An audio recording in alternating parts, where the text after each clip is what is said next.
The Compromise of 1877, the corrupt bargain that ended Reconstruction. The outcome of the 1876 U.S. presidential election was very important. It eventually would lead to the end of the Reconstruction era in the South. That year, the Democrats chose their candidate, Governor Samuel B. Tilden of New York. The Republicans nominated Rutherford B. Hayes, the governor of Ohio. There was soon a problem.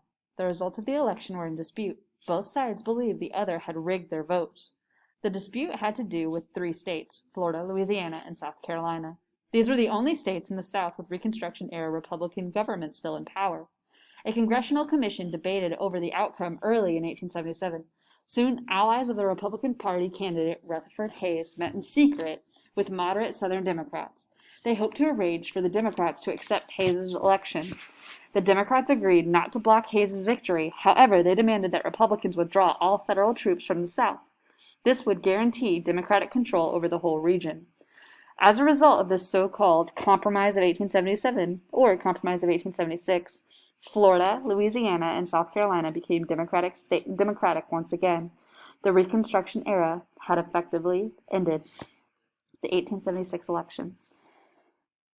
By the 1870s, there was less support for Reconstruction-era policies. These federal policies had guaranteed political and civil rights for African Americans. Many Southern whites wanted to restore white supremacy in the region. They resorted to intimidation and violence to keep black Southerners from voting. In 1873, a series of Supreme Court decisions limited the reach of Reconstruction-era laws. It also lowered federal support for the so-called Reconstruction Amendments, particularly the 14th and 15th Amendments. These gave African Americans citizenship, and the protection of the Constitution among these rights was the all-important right to vote. Then came the 1876 presidential election. Hayes wrote that if elected, he would bring self-government to the South.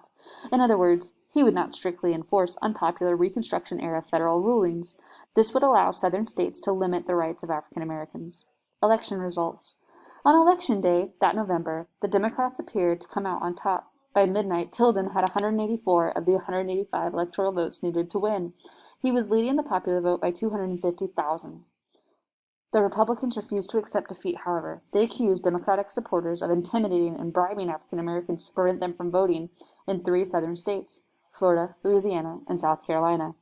As of 1876, these were the only remaining states in the South with Republican governments. In South Carolina, the election had been marred by violence on both sides. A clash unfolded between black militia and armed whites in the town of Hamburg in July. It ended in the death of 5 militiamen after their surrender. The white militiamen had supported a former Confederate general running for governor. The group was threatening African American voters. Meanwhile, near the city of Charleston, 6 white men were killed when armed blacks opened fire in a political meeting. Both sides were accusing each other of electoral fraud. That is, illegal behavior in their elections. Soon, South Carolina, along with Florida and Louisiana, submitted 2 sets of election returns with different results. In Oregon, the state's Democratic governor replaced a Republican elector with the Democrat electors decided electoral votes for their state. The governor said that the Republican was not eligible. The results of the presidential election were now unclear. Congress steps in. To solve the dispute, Congress set up an electoral commission in January of 1877. It consisted of 5 U.S. representatives, 5 senators, and 5 Supreme Court justices. The commission's members included 7 Democrats and 8 Republicans. During the commission's meeting, Hayes' Republicans' allies met in secret with moderate Southern Democrats. The allies hoped to convince them not to delay the official counting of votes. This would allow Hayes to be elected president. In February, the Democrats agreed to accept Hayes' victory. The Democrats also said they would respect the rights of African Americans on one key condition, that Republicans withdraw all federal troops from the South. This would ensure Democratic control of the region. On March 2nd, the Congressional Commission voted 8-7 to award all the disputed electoral votes to Hayes. It gave him 185 to Tilden's 184. All 8 Republicans voted for the measure. The end of Reconstruction. Within 2 months, Hayes had ordered out federal troops who were guarding Louisiana and South Carolina state houses. This allowed Democrats to seize control in both those states. Florida had recently elected a Democratic governor. Soon, the party had been restored to power all across the South. The Compromise of 1876 effectively ended the Reconstruction era. The federal government stopped interfering in Southern affairs. Before long, Southern Democrats' promises to protect civil and political rights of African Americans were not kept. Starting in the late 1870s, Southern legislatures passed a series of segregation laws. These required the separation of whites from persons of color.